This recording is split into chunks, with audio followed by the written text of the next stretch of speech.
The lord. దేవుని యొక్క శక్తి కలిగిన నామానికి స్తోత్రం కలుగును గాక. ఈరోజు దేవుని యొక్క వాగ్దానం యెషయా ప్రవచన గ్రంథము 65వ అధ్యాయము 2వ చరణము.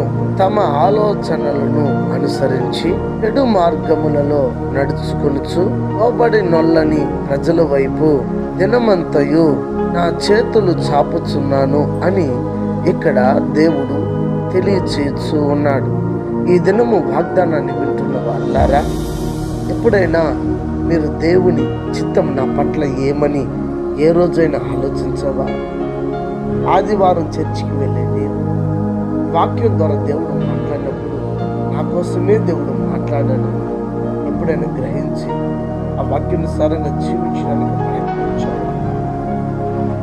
దేవాతి దేవుడు పలు మార్లు నీవు తప్పు చేసినప్పటికీ, హెచ్చరిక దేవుడు చేసినప్పటికీ ఆ హెచ్చరికలను ఇది నా కోసమే దేవుడు చేశాడని గమనించావా? కానీ దేవుడు ఇప్పుడు కూడా ఈ ఉదయకాల సమయం ముందు నీతోనే మాట్లాడుతున్నాడు.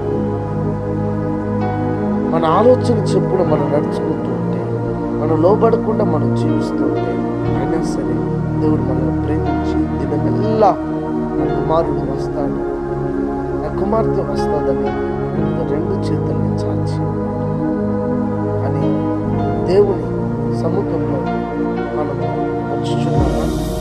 దేవుని యొక్క సముఖంలో ఉన్నామా? దేవుని కోసం చిత్తాన్ని తెలుసుకుందాం. ఎన్ని సార్లు దేవుడు మనం పిలిచినప్పుడు తొలగిపోతుంది, దారి మరియు దేవుడు క్షమించే దేవుడే, ప్రేమించే దేవుడే. ఎంతకాలం నేను క్షమిస్తాను? పిల్లరా, ఒక కాయ పండితే మార్కెట్ ఖచ్చితంగా రావాలి, లేకపోతే కాయ ఆ తోటలోనే మార్కెట్కి వస్తే ఆ కాయ యొక్క విలువ పెరుగుతుంది. నీ జీవితం వాక్యం అనే అర్థం పెట్టినప్పుడు ఈ యొక్క విలువ పెరుగుతుందో తగ్గడమో అనేది తెలుస్తుంది. గమనించి దేవుడిని పిలిచించగా ఆయన పిలుపుని నిర్లక్ష్యం చేయకుండా ఆయన దగ్గరికి వస్తావా? ఆయన్ని నమ్ముకుంటావా? ఆయన్ని పట్టుకుంటావా? ఆయన సముఖాన్ని వదలకుండా ఆయన కోసం సాక్ష్యం జీవిస్తావా? ఆయన యొక్క మందిరాన్ని ఆనుకొని వెళ్తున్నావా? మరి ఎలా ఉంటావో నీవే నిర్ణయించుకో సహోదరుడా. గమనించి ప్రార్థన చేద్దామా? ప్రార్థన. ప్రేమ స్వరూపి, ఉదయకాల సమయం నా తట్టు చేతులు చాచుకున్నాను.